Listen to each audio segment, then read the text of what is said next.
తక్కువ జనాభా ఉండి ఎక్కువ సీట్లు ఉన్నది ఆల్రెడీ దేశంలో ఉన్నది. నేను అదే చెప్పిన, ఈశాన్య రాష్ట్రాలలో కేంద్రపాలిత ప్రాంతాలలో జనాభా ప్రాతిపదికన ఇవ్వలేదు, ప్రాతినిధ్యం ప్రాతిపదికన అక్కడ సీట్లు ఇచ్చిండ్రు. గోవాలో ఈరోజు 2 ఉన్న, డయ్యూ డామన్లో సిక్కింలో ఇచ్చిన వాటిని ఇట్లాంటివి చెప్పుకుంటూ వెళ్తే ఇవన్నీ కూడా ఆ ప్రాంతాలకు చట్టసభలలో ప్రాతినిధ్యం ఉండాలని నెంబర్లు కేటాయించారు.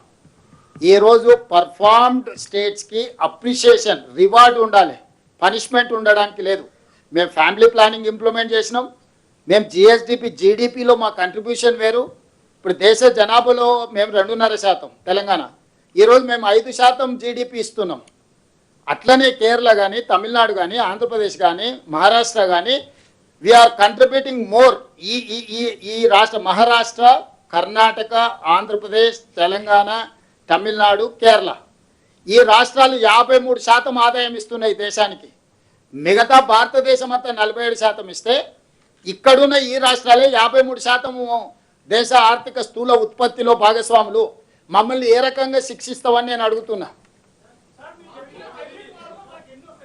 ఇంకా లెక్కలేయలే, ఒక ప్రపోజల్ ఇస్తున్నాం, దాని మీద డీటెయిల్స్ వర్కౌట్ చేయాలా, వాటి మీద సైంటిఫిక్ మెథడ్ చేయాలి. అంటే జిఎస్డిపి ఒక్కొక్క రాష్ట్రంలో ఎంత ఉంది, ఆ ప్రోరేట్ ఏ విధంగా ఉంటుంది, first terms of reference decide అయిన తర్వాత ఎక్కడ ఎన్ని వస్తాయో. నేను సింపుల్ సుప్రీంకోర్టు జడ్జిమెంట్స్ని కోట్ చేస్తున్నా. టైమ్ అండ్ అగైన్ సుప్రీంకోర్టు విద్యలో కానీ, ఉద్యోగాలలో కానీ, స్థానిక సంస్థల్లో కానీ రిజర్వేషన్లు 50% మించకూడదు, 50% మెరిట్కు ఉండాలి, 50% రిజర్వేషన్లు ఇవ్వమని చెప్పిండ్రు.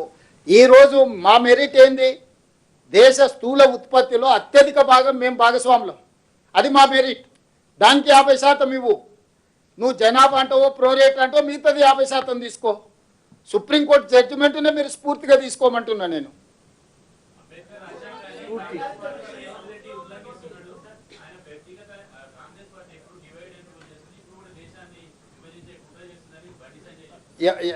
అంటే ఎట్లా, అంటే ఏ విధంగా, అంటే ఏ విధంగా ఎట్లా ఉల్లంఘిస్తున్నా అన్నాడు బండి సంజయ్ గారు. అంటే మహిళా రిజర్వేషన్లోనేనా? నేను ఒక ప్రశ్న బండి సంజయ్ గారిని అడిగిన. ఆయన పార్టీ ఎప్పుడు ప్రారంభించారో ఆయనకు తెలుసో తెలియదో నాకు తెలియదు. ఏప్రిల్ 6, 1980లో భారతీయ జనతా పార్టీ ప్రారంభించారు. ఇప్పటి వరకు 15 సార్లు ఆ పార్టీకి అధ్యక్షుడు నియామకం జరిగింది. ఒక వ్యక్తి 2 సార్లు ఉండొచ్చు, 3 సార్లు ఉండొచ్చు.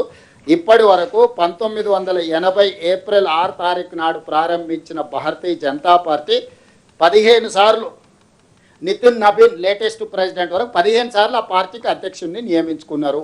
ఈ 15 సార్లు అధ్యక్షుడిని నియమించుకున్నప్పుడు ఒక్క మహిళనైనా ఒక్కసారైనా పార్టీ అధ్యక్షురాలుగా నియమించుకున్నారా? నా సూటి ప్రశ్న నరేంద్ర మోడీ గారికి, బండి సంజయ్ గారికి.